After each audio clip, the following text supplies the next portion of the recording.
Amalan apa yang harus dilakukan agar dekat dengan jodoh? 1 jam bicara Al-Quran, ujung-ujungnya jodoh. Sholat hajat 2 rakaat. Apakah perlu dilafalkan hajatnya? Jangan. Karena kalau dilafalkan keras-keras didengar teman di sebelah. Aku sholat sunat hajat 2 rakaat. Nanti dia nanya, mbek sopo? Cukup dalam hati, minta kepada Allah. Aqrabu ma yakunul abdu min rabbihi wa huwa sajid. Amal yang paling afdal, doa yang paling didengar, paling mustajab ketika sujud terakhir. Mintalah di sujud terakhir itu. Kalau bisa bahasa Arab boleh dilafalkan, tapi kalau tidak bahasa Arab maka dalam hati saja.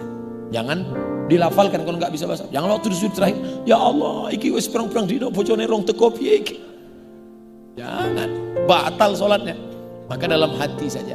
Nah, setelah selesai sholat, berdoa lagi kepada Allah, bertawassul dengan amal soleh. Kita ngadap Allah jangan petantang-petenteng, harus bertawassul. Ya ayyuhalladzina amanu, hai orang beriman, ittaqullah, takutlah kepada Allah, wabtaghu ilaihil wasilah, bertawassullah. Tawassul yang paling afdal adalah bertawassul dengan amal soleh. Hadis Sahih Bukhari, 3 orang terjebak dalam gua. Ketika itu mereka masuk ke dalam gua, bergelinding batu besar menutup pintu gua, terjebak, tertutup. 3 orang bertawassul. Yang pertama bertawassul dengan sodakoh. Ya Allah, aku punya pembantu, pembantuku itu belum ambil gajinya, tiba-tiba dia tidak tahu pergi entah kemana rimbanya. Gajinya ku pegang tapi dia tidak pulang. Akhirnya ku belikan ke kambing, kambingnya beranak pinak. Setelah itu kambingnya banyak. Tak lama dia pulang. Aku panggil pembantuku itu, hai pembantu, sini. Kenes dulu pembantu. Ini kambing-kambing ini punya kamu semua. Akhirnya pembantuku itu mengambil kambing itu semua, satu pun tidak dia sisakan. Parah juga pembantuku ini. Kalau memang ini amal soleh, aku bisa bertawassul dengan ini. Bukakan pintu gua ini ya Allah. Terbuka pintu gua. Itu menunjukkan bertawassul kepada Allah dengan amal soleh. Yang kedua berdoa, ya Allah, aku punya anak, aku punya istri, tapi ketika pulang aku bawa 1 susu kambing. Anakku menangis lapar, tidak aku beri. Istriku lapar, tidak aku beri. Aku tunggu ibu dan ayahku terbangun, aku berikan susu kepada mereka, barulah sisanya kepada anak istriku. Kalau baktiku pada orang tua ini bisa kujadikan sebagai tawassul berdoa. Bukakan pintu gua, terbuka pintu gua. Apa artinya? Yang punya harta bertawassul dengan sodakoh. Maka yang mau jodoh bertawassul, sodakoh pada anak yatim, habis itu sodakoh tawassul. Ya Allah, berkat sedekahku pada anak yatim tadi. Ustaz, saya sudah tawassul dengan sedekah kok enggak datang juga jodohnya. Berapa tadi? 5.000. Ya lama 5.000. 5.000 itu kan WC.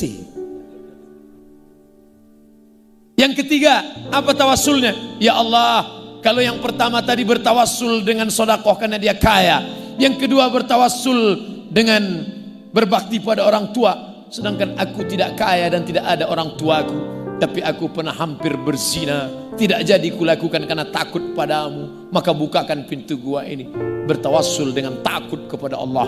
Maka engkau saudaraku yang tadi minta tanya jodoh, bertawassullah kepada Allah. Kau pilih antara 3. Dengan sedekah, ternyata kau tak punya harta. Berbakti pada orang tua, ternyata pun kau jarang berbakti. Dengan takut, ternyata kau tidak takut.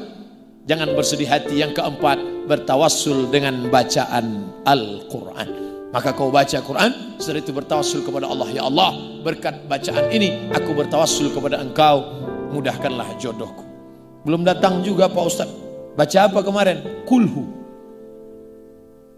Satu lagi, amalan apa yang mesti dilakukan agar sakit saya disembuhkan? Apakah ada doa khusus? Bismillahirrahmanirrahim dengan nama Allah yang maha menyembuhkan. Bismillahirrahmanirrahim dengan nama Allah yang maha mencukupkan. Bismillahirrahmanirrahim dengan nama Allah yang maha menunaikan janji. Bismillahilladzi la yadurru ma'asmihi syai'un fil ardi wala fis sama. Dengan nama Allah kusebut namanya. Kalau sudah kusebut namanya, tak ada yang dapat menimbulkan mudarat baik di bumi maupun di langit. Baca itu, minta kepada Allah. Saya mau makan daging kambing dalam acara, datang jamaah nanya, Ustaz Somad, ya, saya takut makan daging kambing. Kenapa? Nanti kumat darah tinggi. Coba baca doanya. Bismillahirrahmanirrahim. La yadurru ma'asmihi syai'un fil ardi wala fis sama. Dengan nama Allah yang kusebut namanya. Kalau sudah kusebut namanya, tidak ada yang dapat menimbulkan mudarat di bumi maupun di langit. Kambing itu di bumi apa di langit? Di bumi, maka tidak ada yang dapat menimbulkan mudarat. Akhirnya dia makan. Nanti kalau naik gimana Pak Ustaz? Saya nggak tanggung jawab. Yakin kepada Allah, berdoa kepada Allah, makan silakan makan, kulu makanlah, wasrobu minumlah. Yang membuat penyakit itu wala tusrifu, jangan berlebih-lebihan. Kalau sakit gimana Pak Ustaz? Pergi ke rumah sakit Karima Utama.